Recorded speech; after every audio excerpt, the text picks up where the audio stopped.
जय माताजी मित्रों। ओम नमः शिवाय। जय श्री कृष्ण कन्हैया। जय गणपति बप्पा।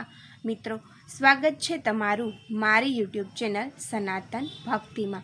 मित्रों, भारतीय संस्कृति में एकादशी खूबज महत्वपूर्ण मानवामां आवे छे। मुख्य एकादशीओमांनी एक श्रावण पुत्रदा एकादशी छे, जे श्रावण महीनाना शुक्ल पक्षनी 11મી तिथिए उजववामां आवे छे। आ दिवसનું મહત્વ બાળકના જન્મ, લાંબા આયુષ્ય અને બાળકના સ્વાસ્થ્ય માટે માનવામાં આવે છે। પુત્રદા એકાદશીનો શાબ્દિક અર્થ પુત્ર આપતી એકાદશી થાય છે। એવું કહેવાય છે કે પુત્રદા એકાદશી પર સાચા મનથી ભગવાન વિષ્ણુની પૂજા કરવાથી અને ગરીબ અને અસહાય લોકોની દાન કરવાથી યુગલોને સંતાનનું સુખ મળે છે। આ સાથે પરિણીત સ્ત્રીઓનું સુખ અને સૌભાગ્ય પણ વધે છે। તે જ સમયે સામાન્ય લોકોને ઈચ્છિત પરિણામ પણ મળે છે। તો મિત્રો, આજના વિડીયોમાં આપણે શ્રાવણ મહિનામાં ઉજવાતી પુત્રદા એકાદશી વર્ષ 2025માં ક્યારે આવશે, તેના શુભ મુહૂર્ત કયા છે અને આ વ્રતની પૂજા વિધિ શું છે તથા પુત્રદા એકાદશી પર કયા કાર્ય કરવા જોઈએ અને કયા કાર્ય ન કરવા જોઈએ તેની વાત કરીશું। ओम नमो भगवते वासुदेवाय। जय लक्ष्मीपति नारायण। मित्रों, तो सौप्रथम आपणे वर्ष 2025 में पुत्रदा एकादशीना शुभ मुहूर्त क्या छे ते जोईए। आ वर्षनी पुत्रदा एकादशीनु शुभ मुहूर्त 4 ऑगस्ट 2025 ना रोज सवारे 11:41 शरू थशे। उपरांत ते 5 ऑगस्टना रोज सवारे 1:12 समाप्त थशे। हिंदू धर्म में उदय तिथिनु महत्व छे, तेथी उदय तिथि अनुसार पुत्रदा एकादशी 5 ऑगस्टना रोज उजववामां आवशे। आ दिवसे श्रेष्ठ नक्षत्रना संयोगमां रवि योगनो पण संयोग बनी रह्यो छे। आनी साथे ज सवारे 4:20 थी 5:02 सुधी ब्रह्म मुहूर्त अने बपोरे 12 वाग्याथी 12:54 सुधी अभिजीत मुहूर्त रहेशे। ते उत्तम मुहूर्त मानवामां आवशे। आ शुभ कार्य अने पूजा पाठ माटे अनुकूल मानवामां आवे छे। मित्रों, पुत्रदा एकादशीનું વ્રત રાખીને ગરીબ અને અસહાય લોકોને દાન કરવાથી સાધકોને ભગવાન વિષ્ણુ અને માતા લક્ષ્મીના આશીર્વાદ મળે છે। એવું કહેવાય છે કે જે કોઈ આ દિવસે ઉપવાસ કરે છે અને નિયમો અનુસાર ભગવાનની પૂજા કરે છે તેને બાળકોનું સુખ મળે છે અને બાળકના લાંબા આયુષ્ય અને સ્વસ્થ જીવનના આશીર્વાદ મળે છે। આ વ્રતના પ્રભાવથી નિસંતાન યુગલોને સક્ષમ અને તેજસ્વી બાળકોના આશીર્વાદ મળે છે। દીપદાનનું મહત્વ એકાદશીએ ભગવાન વિષ્ણુનું સ્મરણ કરીને કોઈ પવિત્ર નદી, સરોવરમાં નહીંતર તુલસી કે પીપળાના ઝાડની નીચે દીપદાનનું પણ મહત્વ છે।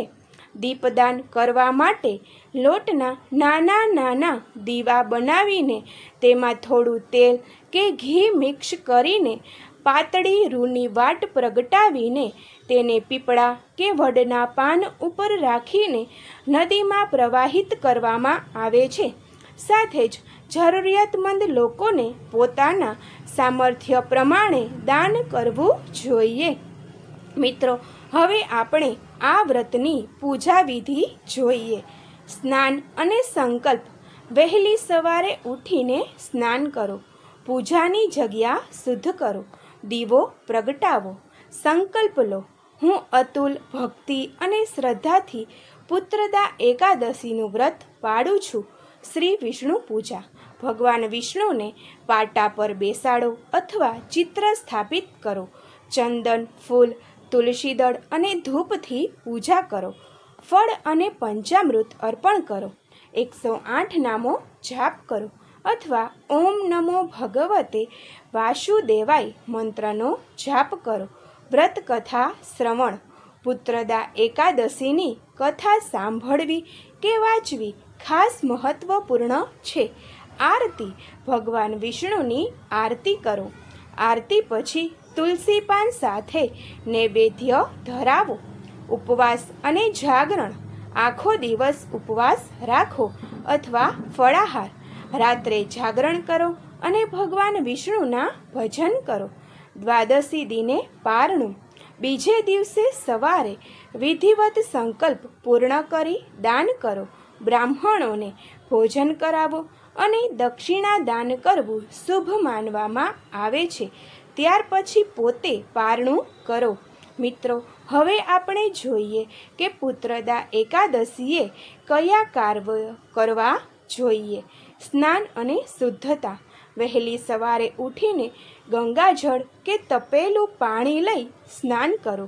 શાંતિપૂર્ણ મનથી શુદ્ધ વસ્ત્ર પહેરો. સંકલ્પ લો. વિષ્ણુજીના ચિત્ર મૂર્તિ સમક્ષ ઊભા રહી સંકલ્પ લો, હું આજે પુત્રદા એકાદશીનું વ્રત શ્રદ્ધા અને નિયમથી પાળું છું. પૂજા અર્ચન કરો. ભગવાન શ્રી હરિ વિષ્ણુની તુલસી દળ, ફૂલો, ધૂપ દીપથી પૂજા કરો. 108 નામો, વિષ્ણુ સહસ્ત્રનામ અથવા ઓમ નમો ભગવતે વાસુદેવાય મંત્રનો જાપ કરો. પંચામૃત સ્નાન. મૂર્તિ કે ફોટાને દૂધ, દહીં, ઘી, મધ અને ખાંડથી અભિષેક કરો.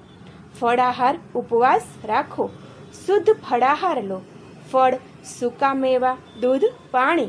પુત્ર પ્રાપ્તિ માટે નિષ્ઠાપૂર્વક ઉપવાસ કરવો શ્રેષ્ઠ માનવામાં આવે છે. કથા સાંભળો અથવા વાંચો. પુત્રદા એકાદશીની વ્રત કથા શ્રવણ કરો. વ્રત ફળદાયી બને છે જ્યારે કથા સાથે સંકળાયેલી વિધિ પાળી હોય. જાગરણ કરો. રાત્રિભર વિષ્ણુના ભજન, સ્ત્રોત અને નામ જાપ કરો. શારીરિક રીતે ન જાગી શકીએ તો મનથી જાગરણ કરવું. દ્વાદશી દિવસે પારણું કરો. બીજા દિવસે વહેલી સવારે વિષ્ણુ પૂજા પછી ભક્તિપૂર્વક ભોજન લો. જરૂર પડે તો ગરીબોને દાન, અન્નદાન કરો. તુલસી પૂજન. તુલસી માતા વિષ્ણુજીને પ્રિય છે. તુલસી દળથી પૂજન કરવું ખૂબ શુભ માનવામાં આવે છે. દયાભાવ રાખવો. આ દિવસે કોઈ જીવને દુઃખ ન આપવું. માનવ સેવા કરવી, પક્ષીઓને દાણા પાણી આપવું ઉત્તમ કર્મ છે. મિત્રો, હવે આપણે પુત્રદા એકાદશીએ કયા કાર્ય ન કરવા તે જોઈએ. અન્ન અને અનાજનું સેવન ન કરો. ચોખા, ઘઉં, દાળ અને કોઈ પણ અનાજનો ઉપયોગ કડક રીતે નિષેધ છે. તામસિક આહાર ટાળો. લસણ, પ્યાઝ, માછલી, માંસ, મસાલેદાર કે પેચીલા ખોરાક ન લેવા. દિવસે ઊંઘવું નહીં. એકાદશીના દિવસે સૂઈ જવું પાપ સમાન માનવામાં આવે છે. કોઈ પણ સાથે ઝઘડો કે દુઃખદ વર્તન ન કરવું. ગુસ્સો, વિવાદ કે દુશ્મનાવટથી વ્રતનું પવિત્ર નષ્ટ થાય છે. અભદ્ર વાણી બોલવી નહીં. ઝાઝું બોલવું, અશ્લીલ કે અસત્ય વચન બોલવું ટાળવું જોઈએ. શારીરિક સંબંધ ન રાખવો. બ્રહ્મચર્યનું પાલન આ દિવસે અનિવાર્ય છે. મંદિર કે પૂજામાં ચપ્પલ જૂતા પહેરીને ન જવું. પૂજાના સ્થાને શુદ્ધ રહેવું જોઈએ. mateલા વાસણમાં જળ દૂધ રાખવું નહીં. કાંસાના, પિત્તળના વાસણ વધુ પવિત્ર માનવામાં આવે છે. સાંજ પછી વ્રત તોડવું નહીં. પારણું માત્ર દ્વાદશીએ જ કરવું. એકાદશી પૂરેપૂરી નિષ્ઠાથી રાખવી જોઈએ. દિન પૂરા થયા વિના ભોજન ન લેવું. જય લક્ષ્મીપતિ નારાયણ. મિત્રો, તો શ્રાવણી એકાદશી વ્રતનું મહત્ત્વ એવા લોકો જે સંતાન સુખની કામના રાખે છે તેમણે આ પુત્રદા એકાદશીનું વ્રત કરવું જોઈએ. માન્યતા છે કે આ વ્રત કરવાથી ભગવાન વિષ્ણુની ખાસ કૃપાથી ઉત્તમ સંતાનની પ્રાપ્તિ થાય છે. સાથે જ ભગવાન વિષ્ણુના પણ આશીર્વાદ મળે છે. સંતાન સુખ માટે આ વ્રત કરવામાં આવે છે. માન્યતા છે કે આ દિવસે વ્રત કરવાથી અને ભગવાન વિષ્ણુની વિધિ વિધાન સાથે પૂજા કરવાથી નિસંતાન દંપતીઓને સંતાનની પ્રાપ્તિ થાય છે. શાસ્ત્રોમાં આ વ્રતનો મહિમા જણાવવામાં આવ્યો છે, જેથી યોગ્ય સંતાનની કામના પૂર્ણ થાય છે. માત્ર સંતાનહીન જ નહીં, પરંતુ આ વ્રતને કરવાથી જેઓને સંતાન છે તેમના બાળકો પણ દરેક પરેશાનીથી મુક્ત રહે છે અને ઘરમાં ધન ધાન્યની કોઈ પ્રકારે ખોટ પડતી નથી અને હંમેશા સુખ શાંતિ રહે છે. જય લક્ષ્મીપતિ નારાયણ. મિત્રો, તો તમે પણ એકાદશીનું વ્રત કરો અને ભગવાન વિષ્ણુની સાથે માતા લક્ષ્મીની પણ કૃપા મેળવો. જય લક્ષ્મીપતિ નારાયણ. મિત્રો, તમને મારો આજનો આ વિડીયો પસંદ પડ્યો હોય તો લાઈક કરજો, શેર કરજો અને ચેનલને જરૂરથી સબસ્ક્રાઈબ કરજો. ઓમ નમઃ શિવાય. જય શ્રી કૃષ્ણ કનૈયા. જય ગણપતિ બપ્પા.